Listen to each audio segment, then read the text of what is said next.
বর্জপুর গ্রামের একজন ব্যবসায়ী ছিল। নিজের টাকার উপর খুব অহংকার ছিল। একদিন এক গরিব চাষি ওনার কাছে সাহায্য চাইতে আসলো। শেঠজি, আমার আপনার সাহায্যের খুব দরকার। সাহায্য? কি সাহায্য? আমার ক্ষেত বরবাদ হয়ে গেছে। আমার কাছে কোনো কাজকর্মও নেই। আমার বউ বাচ্চা না খেয়ে আছে। আমার বাড়িতে খাবার একটি দানাও নেই শেঠজি। তাহলে আমি কি করব? তাহলে আমাকে কিছু টাকা ধার দিন, নয়তো আমাকে একটি কাজে লাগিয়ে দিন। যদি আমি ওকে টাকা ধার দেই তাহলে ও আমাকে টাকা ফেরত দিতে পারবে না, আরও আমার টাকা শেষ হয়ে যাবে। একে আমি আমার জমিতে কাজে লাগিয়ে দেই। আমার তো কিছু চাষিরও দরকার আছে। এই ভেবে শেঠজি বললেন, ঠিক আছে ঠিক আছে, কাল থেকে তুই আমার জমিতে কাজ করতে চলে আসবি, কিন্তু তার জন্য আমি তোকে রোজ 200 টাকা করে দেব। তুই রাজি থাকলে বল, আর তা না হলে চলে যা এখান থেকে। ঠিক আছে শেঠজি। পরের দিন সকালে সেই গরিব চাষি তার জমিতে কাজ করতে চলে আসে। এরপর থেকে শেঠজি গরিব চাষিকে দিয়ে জমির কাজের সাথে সাথে অন্যান্য কাজও করাতে লাগলো। কিন্তু তাও সারা দিন এইভাবে কাটিয়ে তাকে মাত্র 200 টাকা করে দিচ্ছিল। এই নে 200 টাকা। ধন্যবাদ শেঠজি। কয়েকদিন পরে শেঠজির জমির কাজ শেষ হয়ে যায়। তখন শেঠজি ভাবতে থাকে, আমার জমির কাজ তো শেষ হয়ে গেছে। এখন আর এই চাষিকে আমার কোনো দরকার নেই। এবার একে কাজ থেকে বের করে দিতে হবে। এই ভেবে সে গরিব চাষির কাছে গেল এবং বলল, এই নে তোর টাকা। কাল থেকে তুই আর কাজে আসবি না। ক্ষেতের কাজ শেষ হয়ে গেছে। এখন আর তোকে আমার কোনো দরকার নেই। কিন্তু শেঠজি, আমাকে কাজ থেকে বের করে দিবেন না। আমার খুব কাজের দরকার। আমার কাছে বেশি টাকা পয়সাও নেই। তাহলে আমি কি করব? আমার ক্ষেতের কাজ তো শেষ হয়ে গেছে। তোর টাকা নিয়ে তুই চলে যা এখান থেকে।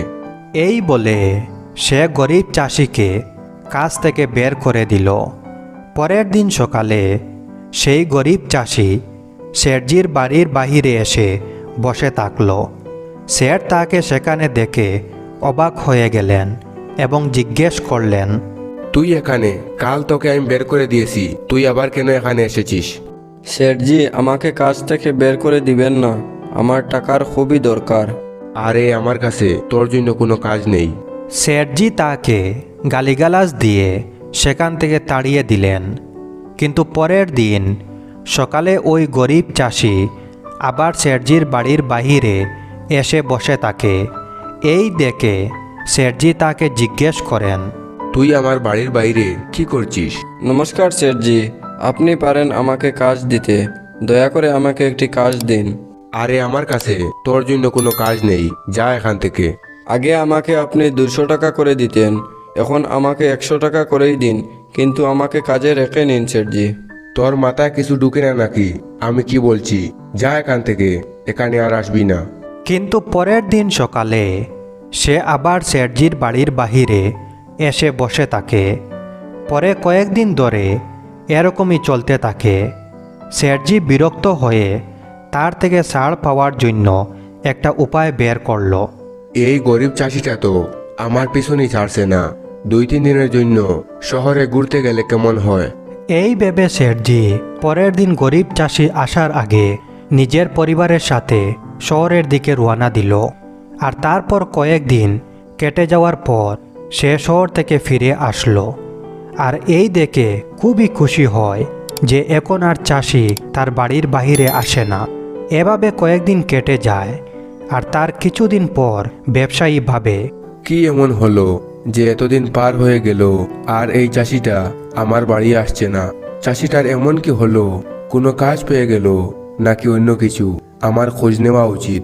এই কথা ভেবে সে তাকে খুঁজতে বেরিয়ে পড়ল। তোমরা কি সেই লোকটাকে দেখেছো যে কিছুদিন আগে আমার জমিতে কাজ করছিল? না না সাহেব, আমি দেখিনি। না না, আমরা ওর ব্যাপারে কিছুই জানি না। তখন ওখানে আরো একজন লোক আসে আর বলে, স্যারজি, আমি জানি ওই লোকটা কোথায় গেছে। আচ্ছা, তুমি তো জানো, তাহলে আমাকে বলো সে এখন কোথায়? যখন আপনি কয়েকদিন বাড়ি ফিরছিলেন না, তখন আপনার বাড়িতে কিছু চোর এসেছিল। কিন্তু ভাগ্য ভালো যে সেই চাষি তখন ওখানেই ছিল। সে ওই চোরগুলোকে বাধা দেওয়ার অনেক চেষ্টা করলো। তাদের মধ্যে খুব জোর মারপেট হলো। তার জন্য সেই চাষি প্রচণ্ড আঘাত পেয়েছে। এজন্য আজকাল ও নিজের বাড়িতে বিশ্রাম নিচ্ছে। এই কথা শুনে শেঠজি নিজের ভুল বুঝতে পারল। সে সেই গরিব চাষির সাথে দেখা করতে তার বাড়ি গেল আর তাকে বলল, আমাকে ক্ষমা করে দাও, আমি তোমার সাথে অনেক অন্যায় করেছি। তোমার সাথে আমার ওইসব করা একদমই উচিত হয়নি। এই নাও তোমার এতদিনের পরিশ্রমের টাকা, আমি তোমাকে এতদিন দেইনি। ধন্যবাদ শেঠজি।